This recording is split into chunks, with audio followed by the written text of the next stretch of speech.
Let's talk about the city council. Sam, you broke a story on this. They're going to audit themselves. Tell us why and where this stands right now. Sure. So the city council at its last meeting, which I believe was the 21st, yes, at this point, not the 21st, I apologize. I get my dates mixed up. It was last Tuesday, we're taping this on a Friday, passed very kind of quietly this resolution that they didn't really present to the public. It wasn't listed among the city council documents. It was introduced late in the day to audit its grant program. And so my antenna as a reporter who's sitting there watching the meeting, which is my job, kind of went up, and I started making calls, and I made calls really through the weekend and largely Sunday night. And what I learned is this thing followed the city council being made aware that Councilwoman Michael and Easter Thomas had not disclosed ahead of council votes on grant funding, which is about $200K that each council person doles out to nonprofits in their district, that some of the grant funding, including from our own allocation, was going to the nonprofit where her husband, Darren Thomas II, worked. And to be clear here, I want to be very clear that there would have been likely no issue if council, and as far as I know right now, as it stands, if Councilwoman Easter Thomas had just simply said ahead of the vote, hey, I have a personal interest in this, which is something Councilman Chase Carlisle, whose brother Chance Carlisle is developing one bill, does all the time. That is the standard that you're judged by. Just simply saying something doesn't even mean you don't have to vote. You just have to say something. And so that's what happened this week. And I would imagine, and I can say this, that there is more to this, and I think we will learn more as time goes on. But that's what happened this week, and that's what we reported at the commercial appeal.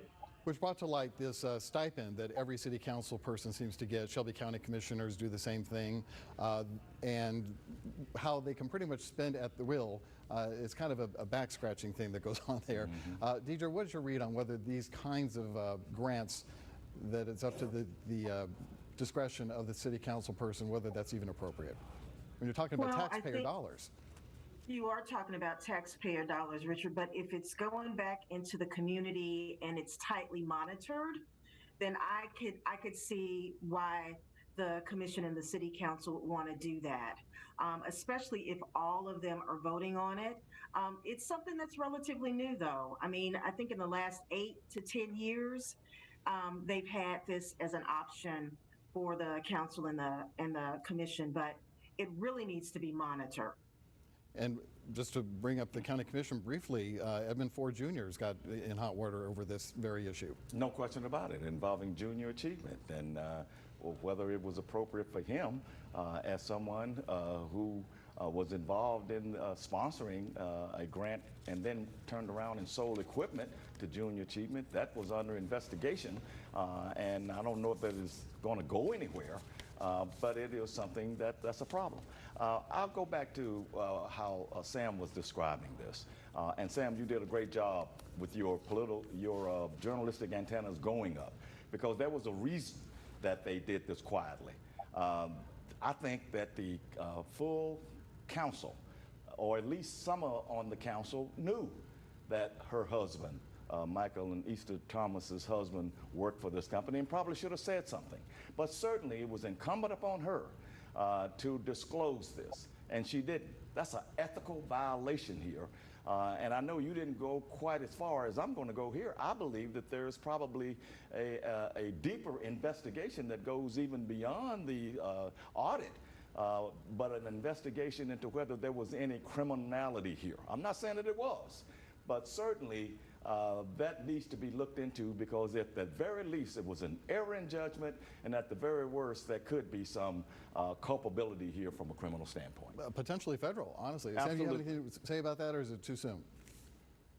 I think it's too soon here, and I think, just to not pour cold water on anything, but let's keep in mind that the failure to disclose ahead of a council vote, unless there was some self-enrichment, which we don't have any evidence of at this time, a failure to disclose, I don't think leads you to any sort of, unless there are penalties laid out for it that I'm unaware of, leads you to any sort of criminal culpability.